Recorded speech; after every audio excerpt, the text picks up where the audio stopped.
Alright, so today we are talking about 5-minute workout ideas for hikers. Now, the intention behind this podcast today is to give you a few potential training ideas which you can use if you're working from home and you just suddenly get hit with a bit of an inspiration to train.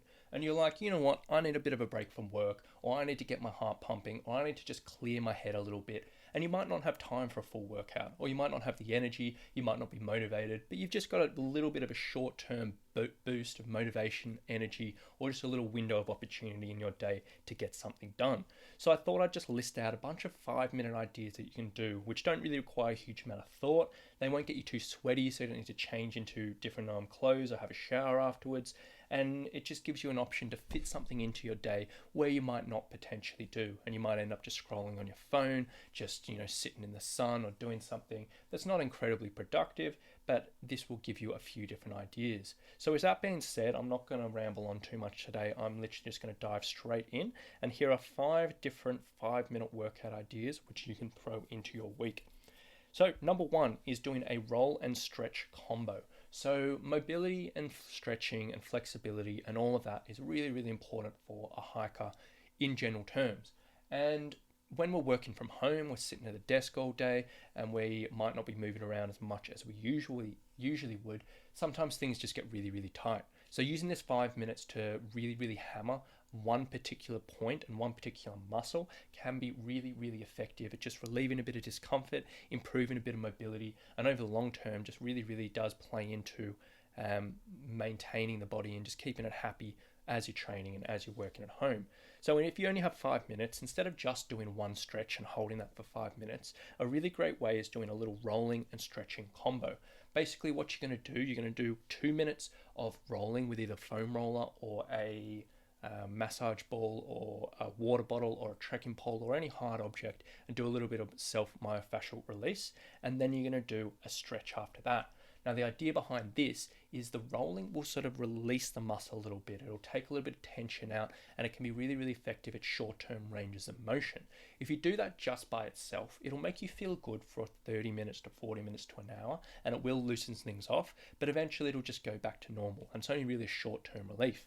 However, stretching can be a bit of a long-term thing, so it can sort of create changes long-term in range of motion, and that's something you probably want to be doing more if you're looking for long-term changes in mobility. But putting them together can be super, super effective. It can give you that short-term relief. That release in the muscles from the rolling can just make the stretch a little bit more effective. So putting those two together, really, really effective. So a couple that I absolutely love: if you've been sitting on a desk for a few hours and your upper back's getting pretty tight and your lower back's getting sore, then spend 2 minutes rolling your mid to upper back. If you can go into Google and type in thoracic foam roller, and it'll show you a whole bunch of stuff. Spend 2 minutes going over there, and then spend 2 minutes doing the cat to cow stretch. Really great combo, it'll be amazing for relieving tension in the back. Or if your hips are getting really, really tight, you could spend a minute on each side with a ball, getting right into your hip flexors where that's tight, and then spend 2 minutes sitting in a frog stretch. Or whatever muscle's particularly tight, spend 2 minutes rolling it, then 2 minutes stretching it, and you'll feel amazing afterwards. Super simple, use it wherever it's feeling sore. The next option for your 5-minute workouts is just choose a single exercise and try to do as many as you can in 5 minutes. Now the key here, you want to choose something that's simple, something that's not going to be hugely high impactful, meaning you don't need to have a warm up, it's not going to stress out your joints too much, and you can just sort of work through for 5 minutes and try and get as many as you can.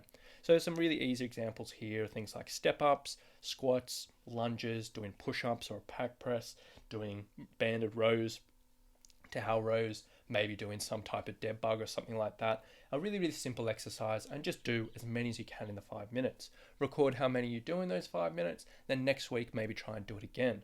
Now something that I'm personally doing at the moment is I've got a pack sitting with 10 kilos just sitting next to my couch, and then every once in a while I go up and do 5 minutes of just step ups up and down with that pack. I don't really need to warm up for that. It's pretty straightforward. It gets the heart rate up a little bit, but it seems to be an effective way for me to fit in a little bit of training. So literally choose one single exercise and just bang that out.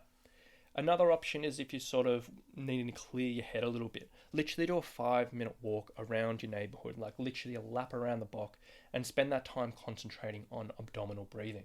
Now, abdominal breathing, if you haven't heard of it before, is simply breathing in through the nose and trying to feel your belly expand as opposed to your chest and your shoulders. It can be a really, really great way just to calm the body down, relax things, to clear your head. And just spending 5 minutes of that can be an amazing way to increase your energy and just make you feel a little bit more settled and a little bit more focused for the rest of the day. So that's a really great option there. Another thing is doing some type of isometric exercise. So isometric exercise is basically when you're holding a position, the muscles are contracting, but it's not actually moving anywhere.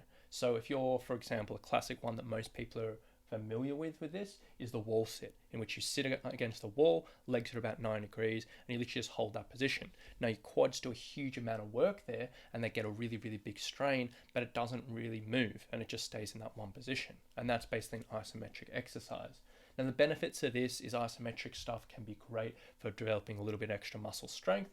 It's not going to really require a huge amount of warm up, and it can be great for muscle resiliency, meaning it can play into, quite importantly, into injury prevention in certain situations. And all in all, it's just a simple thing you can throw in if you've got a little bit extra time. So you might simply say, hey, I've got 5 minutes, I'm going to do a wall sit for as long as I can. And you're going to time that out, might be a minute, might be 2 minutes, and then that's it, you're done. Or whatever like that. A few really good exercises here. The wall sit, which I mentioned a couple of times, a calf raise hold. So if you literally go up onto the balls of your toes, hold that for as long as you can. Alternatively, you can do it on one leg at a time if you want to make that any harder. And you can do a glute bridge hold, so just sitting in a glute bridge position. Even better if you have a band around your knees and just squeeze your glutes for as long as you can. Or you can even do a mini band abduction where you're sitting on a chair, band is around your knees, and you just push your knees out, squeeze your glutes, and just hold that position for as long as you can.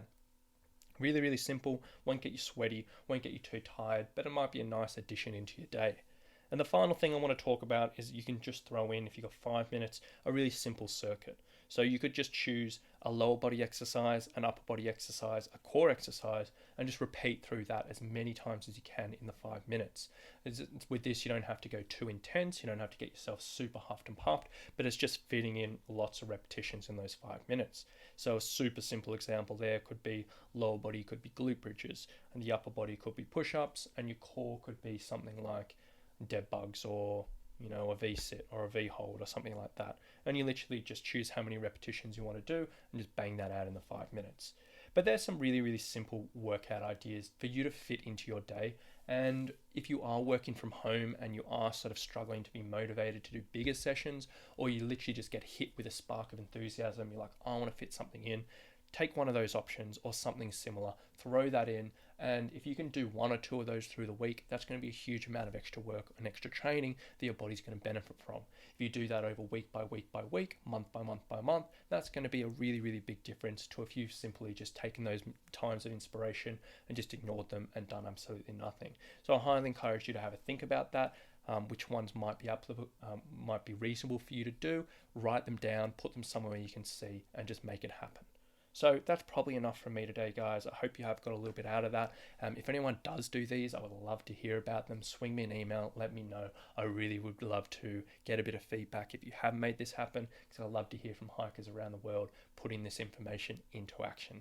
Now, as always, if you've enjoyed this episode today, please, please, please, it would mean the world to me if you can leave a review for this podcast and even share it with a friend if there's anyone you know who might be working from home and might get some benefit out of this. I really hope you've enjoyed this today. Any questions, as always, reach out to me, let me know. But if not, I will talk to you very soon. Bye.